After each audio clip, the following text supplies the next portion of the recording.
Hello, hello, hello, hello. Another Yes. episode of Altered, and we're excited to be here on this platform. Yes. Thank you for joining us.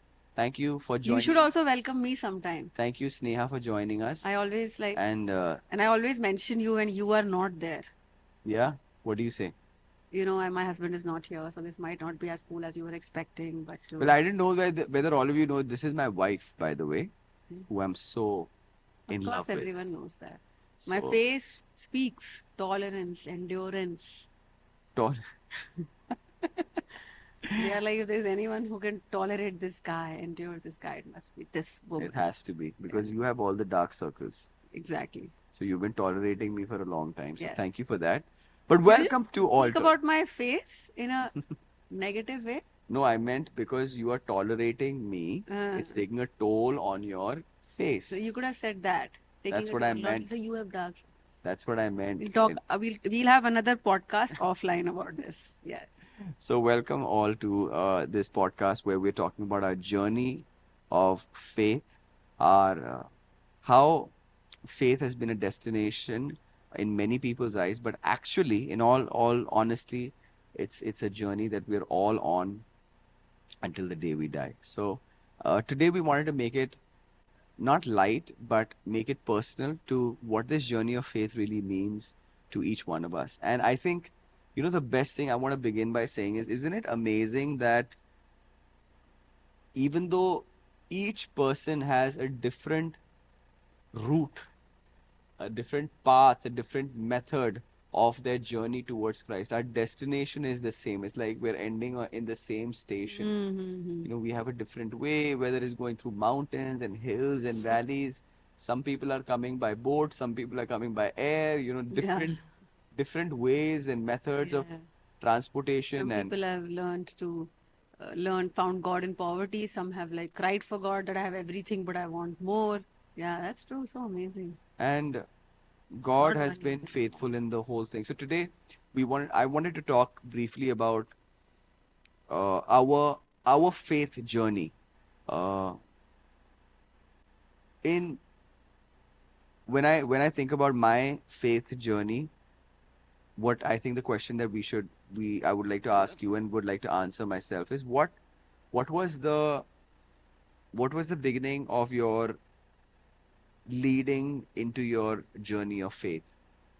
First, give like a short answer, then Why don't you tell a bit in advance for everybody that we're going to say like 3 points of what brought you to Christ, what kept you for Christ, so they know. yeah. So that The in our point faith is- journey, what we're trying to do right now is we're trying to talk about in our faith journey what was the reasons that brought us to Christ, and then we'll end by the reasons that are sustaining That we us in stayed. Christ. Yeah, We stayed. not stayed. That We're obviously. sustained. Okay, yeah, I think stay and sustain are two separate things. I Yeah. agree. We have one of the very few times I agree with you. Thank you so much. So let's start with you. What was the reason that you began what was a draw for you to begin your faith? Because I think in order for us to finish strong, I think the beginning of our journey of any relationship always enables us to remember and look back as to something that was so real, which enables us to come back. So what was it for you? It was the people of the church that had started going to. That was the first step for me that started my faith journey. See, there is of course a story way before that, but that is a very strong spiritual encounter, and I don't think we'll get too deep, and you want to keep it light, So I'm just We going can get deep. That's fine. no, we'll right now. I think the relevant thing to say is that when You're I came, always deep, so I think getting know. deep again is not a big deal. I can't get deeper. I'll drown now. Did you seriously crack that joke? It's a PJ.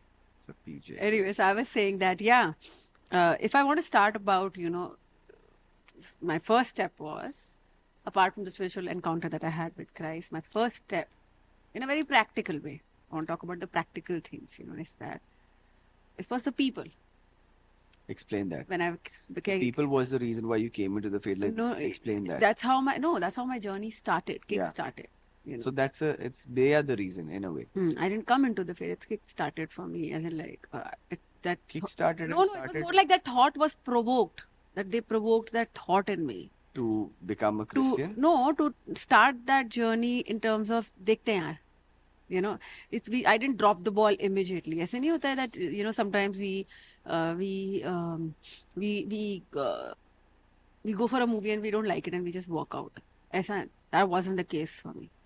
I Was there any specific verse that, kind of comes to mind which kind of coincides with your beginning of the faith? Or yeah, something be a like that? fragrance, be the fragrance of Christ. I didn't see you always used to say that, which you have stopped saying now. That you used to repeat this thing a lot, which was amazing. That you've never seen God. The only way you'll see God is through me. Yeah. So that was for me.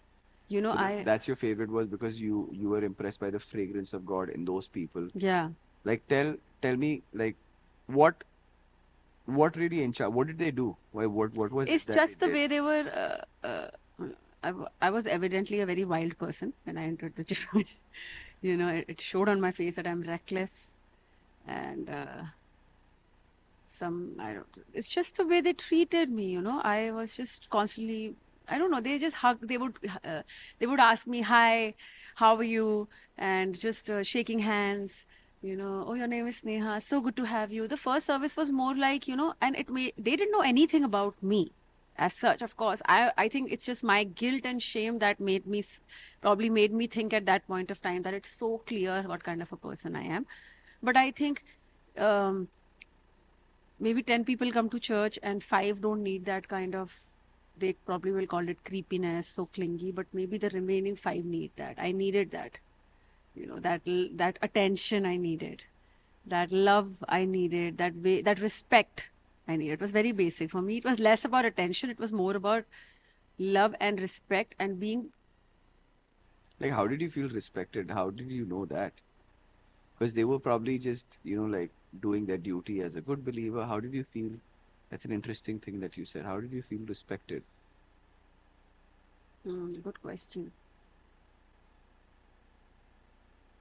We can- I think it was all the people, most of the people who were there, they were family people, had their own kids, and इतना तो उनको experience में होगा कि हाँ, this is just a random girl who's coming, but it was just their body language. Let's say my friend introduced me, oh, this is Sneha, she's come for the first time, so that I would have their full attention.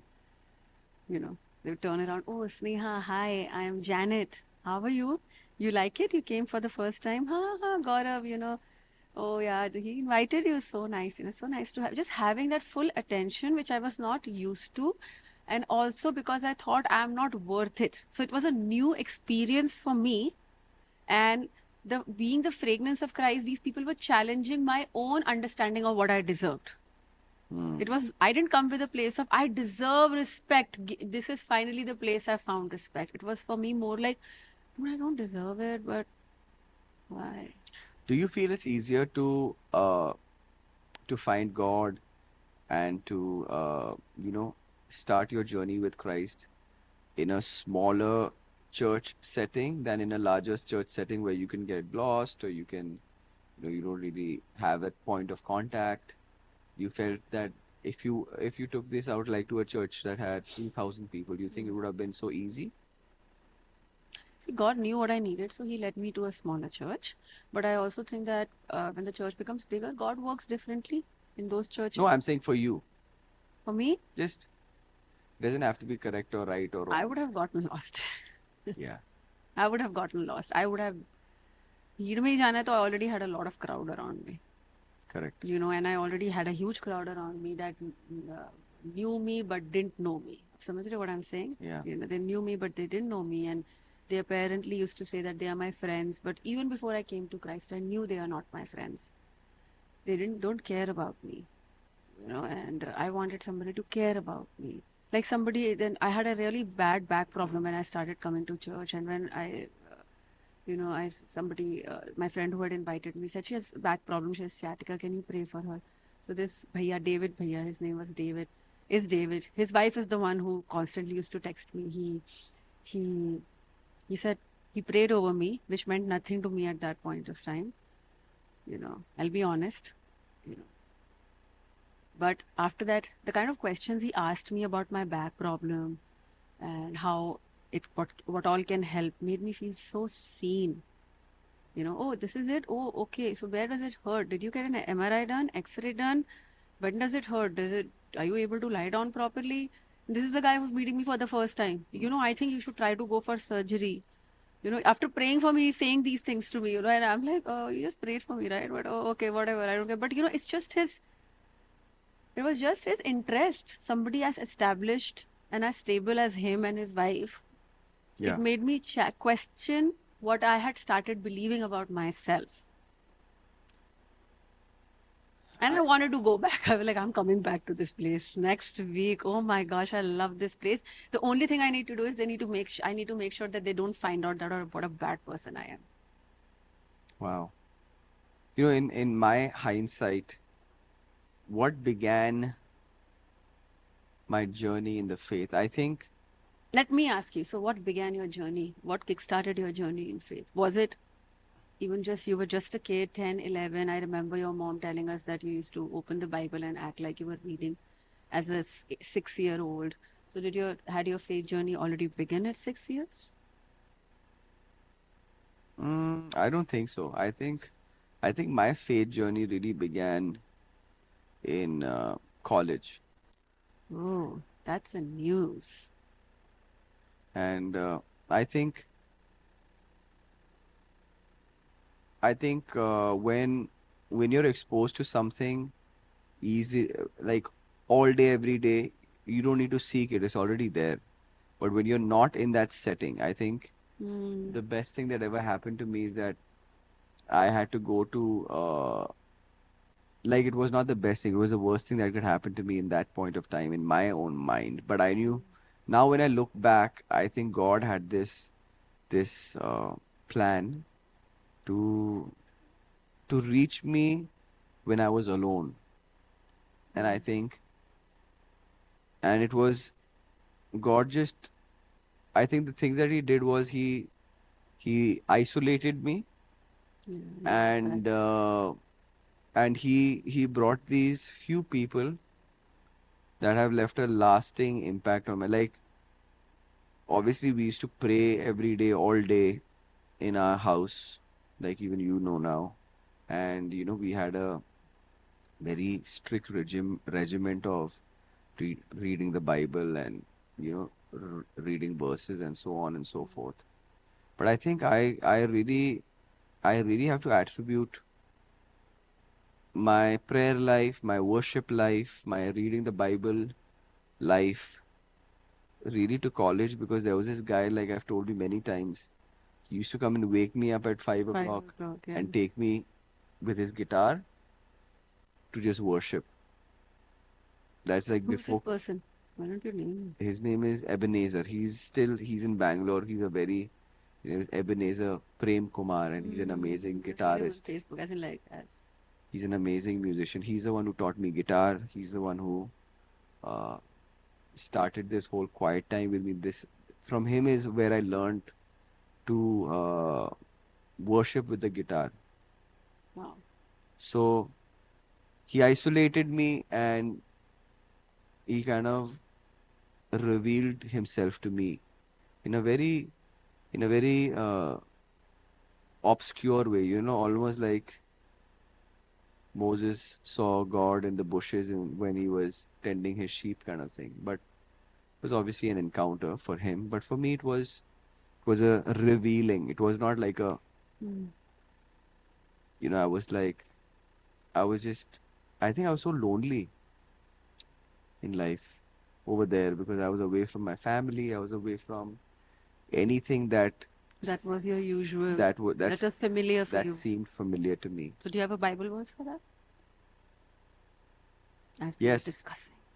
Matthew 12:20, which I always use. A bruised reed he will not Not break, break. Wow. and a smoldering wick he will not quench. So Yeah, I love that verse. those are the times where God really started to change me, and I started to seek him with all my heart. And it's like we have that toy that we can keep on winding so that it goes the fastest when we wind it the most, and then we keep on trying to do it again and And then again. it breaks sometimes. So I think I was on my peak fire then, and obviously now I think the reason why I wanted to talk about this was, for me anyway, I don't know about you, really thinking about a time like that enables me to reboost or refire my faith once again. Yeah. And every time, like, you have a long year, you have a long month, you have a long couple of years, you're busy doing ministry, family, whatever it may be. Yeah, David did that in Bible. He took reference from his past. So that's what Yeah. did I it. did that recently on Thursday. And Thursday prayer meeting was going to happen in my house, and I was so tired. I was like, God, please, no. Why? So much interaction. But then God reminded me, He said, do not forget that I have been your rock at one point of time when no one else was with you. Now don't do this to me. Don't do this whining. I said, okay. Yeah. So everything I am was a culmination of God's blast into my life at that time. I'm still running on that steam that I got. Like Got all it. my singing, all of that started from that's the starting point for me. Mm. And so I look back and it's an amazing thing for me to see. But Next question. next question is that what makes you sustain your faith today to to make us feel that it's still so much worthwhile? Because I think humans, we just tend to kind of water down everything in our life over time. Time changes things, time changes moods, time changes people, relationships. So how does one in their journey of faith keep on sustaining? Can you please shorten the question? That's a question. You got it, No, na? I didn't. What makes you sustain your faith today? Short. We're really running out of stuff to talk about, I think, on this podcast. I'm just kidding. What makes me sustain my faith today? I've learned the power of choice, Okay. and the fact that somebody gave me this statement and that I still hold on to when I was in Bangalore. Enemy can take everything away from you, but he will never be able to take away your free will to make a choice. And I hope and I pray that you always choose Jesus. In every situation in the situations where I feel like I'm drifting away from God, and I have drifted away from God a lot of times in a private way, in private, where I know my heart is far away, where I don't care what he's watching me, but I'm still going on and on with my gossip. I'm still going on and on with my bitterness. And whenever I've come back to myself, how you spoke about prodigal son coming back to self, I'm like, it's a choice that I can make. Nobody else has to make that choice for me. Nobody else has to make that choice to validate. It doesn't have to be um, it doesn't have to be a crowd choice. आप समझ रहे हो? As in, like, sometimes we start diminishing our level of surrender by looking at other people's level of surrender. But surrender is a personal business. It's got nothing to do with how much the other person is surrendering. Like, oh, this person only surrendering this much, and I do so much, I obey so much, I yield so much, I don't need to do so much. That's it's a thing that doesn't exist in the eyes of God. So this verse which says that, I'm giving you a choice today between life and death, and I hope you choose life. Yeah. That's it for me. In every situation, I have learned that I have the power to choose, and I can choose Jesus. Something as small as, you know me very well, and I want to be open about it. Being a woman, I'm very emotional, and when I'm upset, sometimes I let go things very easily. Sometimes I come up on this ekdam third grade behavior of downloading quotes and putting them on your face and on Instagram. If you don't love me in my bad, don't love me in my love. Is in it my still best. happening, or? Sometimes it happens. It's still happening on and off, right? I always tell people, if you want to see the mood of my wife, just check her WhatsApp WhatsApp DP. DP. You'll know when she's had a fight with me. Like, it's so. I recently did it, and you know what? I've learned that at one point in time I used to be ashamed of that thing, but recently I stopped being ashamed of it. I was like, there are so many people around me who are not ashamed of blatant disobedience. So मेरी weakness का तो I don't need to be ashamed. Anyway, so you scolded me, remember, yesterday so hard, and I started crying in the car. And I remember telling God, I was like, God, you know, I've been in pain all my life. I'll forgive. Can you please promise me there'll be less pain, little less pain this time? You know, and then God was like, now we are talking. What do you want to choose? You want to choose your quotes or you want to choose my word? I said, God, I want to choose forgiveness. I want to forgive him. Like, now we are talking. You know, in every situation of my life, I have learned that Jesus will always be my choice. He'll always be there. And I can always choose him. It's up to me how fast I want to choose him.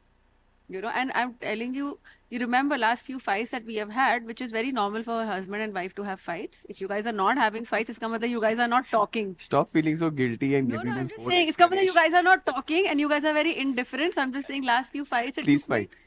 It took me. It's up to you. Don't want to fight? It's up to you. It's fine. My husband and I, we love to fight with each other. We are not each other's greatest cheerleaders. I'm telling you, we don't need each other for cheerleading. We are against each other. तुझे पता चलेगा. You learn. Blah blah blah. When you fall, it will be fun. I'll be the first one to laugh. We are like that. This is just our friendship. You know. So anyway, Focus on what we're so I read this verse from Ephesians. It says, "Forgive, make place for each other's allowance." talking. You know, people say, "Na, for God has called you to forgive, but tolerance नहीं होनी चाहिए." But उसमें लिखा है, make space for each other's allowance. You know, and when I took that in, that I'd let that verse sink in. I chose Jesus, and I'm telling you, you remember, I just snapped out of it so quickly. You know, but in a few previous fights, I've been going after quotes. So I have stayed in my bad mood for a week, 5 days, 10 days. So you keep on looking at your quotes? No, it doesn't heal my soul. Acha. I always wanted to know, where do you find all these quotes? Like, I will never tell you. You will go down. so with now, me. like, can I say something now? Yeah, sorry. So yeah, what sustains you in your faith journey? It's a like I'm pretty proud that you are so clear on what sustains you. When I think of my life, what sustains me is the fact that I try my level best, as it may not seem, to be as real with God and my family about who I am in my pitfalls. Does that include your wife? I don't know. Probably not you, everybody else. Yeah, like, I don't know what this guy is talking about, being real with me and all. Okay. Continue. I think sorry. I'd like to have an open conversation, open dialogue with God about where I'm falling, where I'm faltering, where I'm, uh, and it always God reminds me all of my mistakes, unfortunately, when I've not fooled the people, when people think contrary. Like Matlab, I that, understand. like when David was in soup because of what he did to Uriah and all of that stuff. People didn't know about that. It's something that he knew about. Yeah, You know what yeah, I'm yeah, saying? yeah. So always God reminds me of things to check myself, to check my attitude, to check my motives, to check my intentions, That's just how God is. Yeah. especially. So that really wakes me up, like, because we're so sometimes caught up in being something to somebody, behaving like something to somebody, being in ministry for someone in a certain way. And many times, when I've preached a great sermon, people have said, "What an amazing sermon." God asked me, "Did you really preach it for yourself because you're doing this, this, this, or you Yeah. are behaving like this?" Yeah, I've questioned you on that. Great. So I think that's what sustains me. And I thank God that my heart has not got hardened to not listen to the voice of God in my life. And yeah, that's what sustains me. Yes. Beautiful. Let me ask next question. What is that one thing that you have failed, or you feel like you have failed over and over again, even though you've tried to use your faith to overcome a certain weakness, certain struggle? And why do you think is the reason that you could not overcome? We are not teaching you here how to give an excuse for your disobedience, but sometimes there's always a resistance of our own human understanding of, okay, I want to stop doing this, but I just not able to because this is the justification. And not, maybe in past or in your current life. I think there'll be many. Obviously, we all have many pitfalls in life, which keep on coming up, and I think uh, I always struggle with the requirement to prove. I'm always having this conversation with me to prove to myself that my motives are right again and again and again. Not that anybody's asking me, but it's like I think the chip on my shoulder that one, I don't want anything because I don't want anything that I don't deserve, and two, my motives are right in my own eyes. Yeah, yeah, you should have. I don't want anyone to feel that. Yeah, Like yeah, that. yeah, yeah. That's my trigger now. I don't want anyone to feel that. So that is something that I've been, constantly struggling with all my life. And No, what have you been struggling with? As in, like, so you want to overcome that? You don't want to constantly check yourself for your motives. You don't want to be so hard on yourself about that? yeah, that's what I'm saying. Sometimes I'm too hard on myself because of that, and many times I'm hard on my family because of that, because I don't want them also to be perceived that, we're getting something for free, or we are being entitled in any kind of way, or we are What makes what do you think is the opposing force? Like, where is the resistance coming from that you are not able to overcome that? Like you're not. What is that? There is this. I know this is my habit. I know it's not fully beneficial. it's I can me only, prune no? it. I It's can my prune it's it. my it's my But what is the mind. justification that comes to your mind? The justification is that don't be like everybody else, Mm. because Who it's is that everybody else? no people in general, no people who have some sort of success, people who have some sort of influence, some sort of money. They're all known to, forgotten where they came from, are arrogant now, I know. so those kinds of things. I'm aware. So that's something that is on me. My last question to you before we end is, what one instance in your faith journey happened which at that times, You're asking very long questions. what is one, it would be good if you focus. Okay, I'm focusing. That's why I know these are What- long questions. Maybe I'm talking slower. Let's talk. What is the one thing that had happened in your faith life that was detrimental at the time, but now when you look at it, it was God's blessing It felt detrimental at the time? at the time. Some friendships, some Felt like, oh, ऐसे नहीं होना चाहिए था, it happened. but then later on, But now when you look at it, it was God trying to teach you something. It was God trying to lead you when I someplace. surrendered, it was used for my good, like that. Yeah.